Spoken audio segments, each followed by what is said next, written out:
Hello, welcome to this MEI M1 Kinematics revision video. We're going to be looking at January 2010 question 5.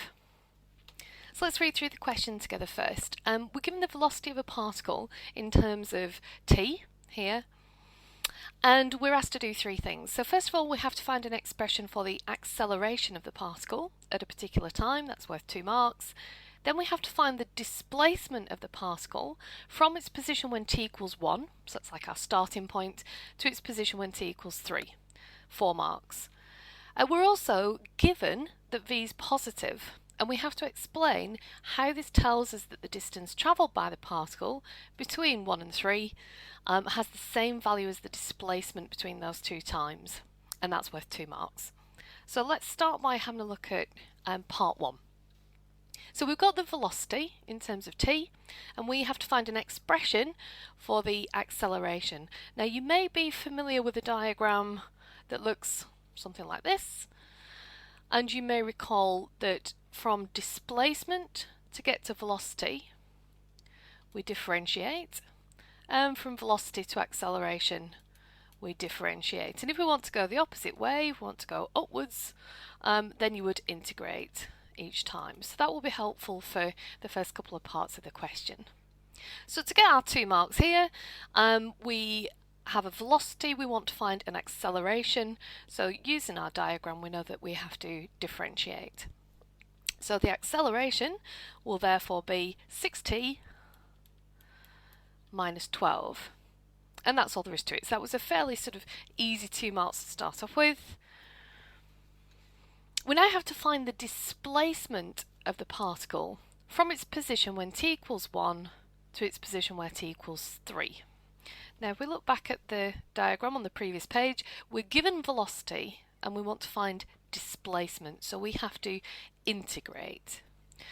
So we have to integrate this expression, and when you're given a starting point and a finishing point, the easiest way to do it is to do a definite integral. You can do it using an indefinite integral as well, and I'll talk about that in a second.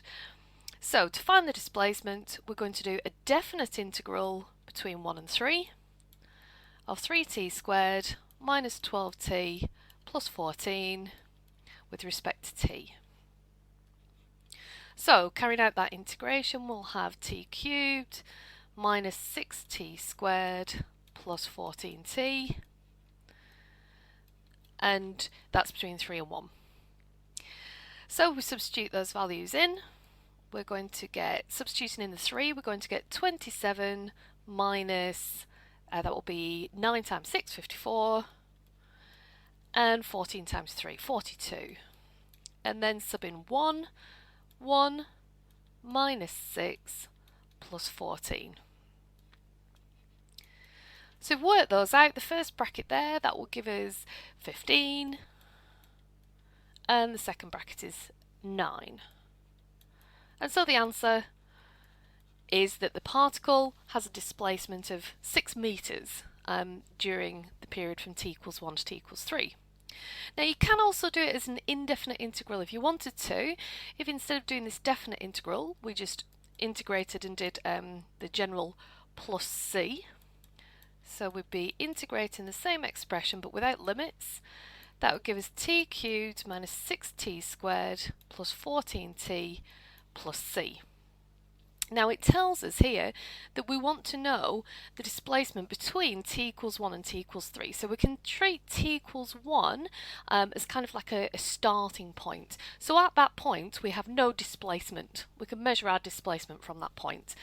So we can say s is 0 when t is 1. That's our start. And if you substitute those into here, we get 0, the displacement, is equal to 1 minus 6 plus 14 plus c. And if you work that out, c turns out to be minus 9. And so actually an expression for the displacement is t cubed minus 6t squared plus 14t minus 9. So that tells us the displacement at any point in time from the point where we started measuring, which is t equals 1. We want to know when t equals 3, and so if you substitute 3 into that expression there, you'll get the same answer, you'll get 6 meters. So 2 different methods for that one, 4 marks. Now for part 3 we have to do some explanation. We're given that v is always positive. Now when a velocity is always positive, that means the object is always travelling in the same direction, and it's important to say that to show that you understand that. So let's start by saying if v is greater than 0, the particle will always travel in the same direction.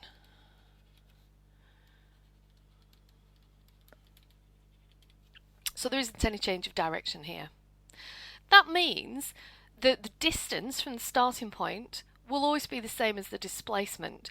Let's contrast that with a situation where, let's say, a particle is moving this way to start with, and it moves 10 meters, and then it changes direction and moves back that way for 5 meters. Now in this case, the actual distance travelled is 15 meters, but the actual displacement from where we started from is only 5 meters. So they're not the same because the object has changed direction. But in this case, the particle is always travelling in the same direction, hence the final distance travelled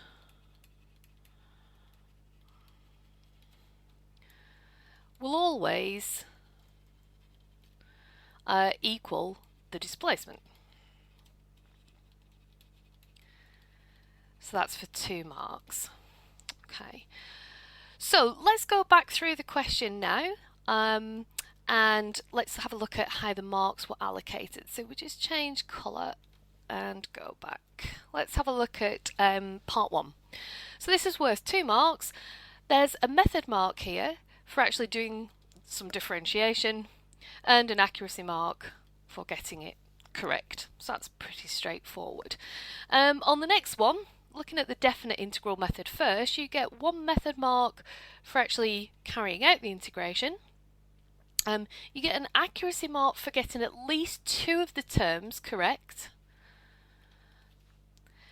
You get a method mark here for subtracting the limits, so actually carrying out the process of doing a definite integral, and then you get an accuracy mark for the final answer. If you did it the alternative way, very similar, you get a method mark for integration, you get an accuracy mark again for getting you 2 terms correct, and then the third mark, the method mark here, is for going through the process of doing a plus C and finding out what that value is, and again you get your accuracy mark for your final answer, for your 6 meters. Going through to part 3, these are explanation marks. So the first thing that you get a mark for is saying that if v is always positive, it's always going to travel in the same direction. That's 1 mark. And hence, if it's always going in the same direction, then distance and displacement are the same thing. So that gives you your second explanation mark. If you'd like to see any other revision videos, then do go to our website www.furthermaths.org.uk.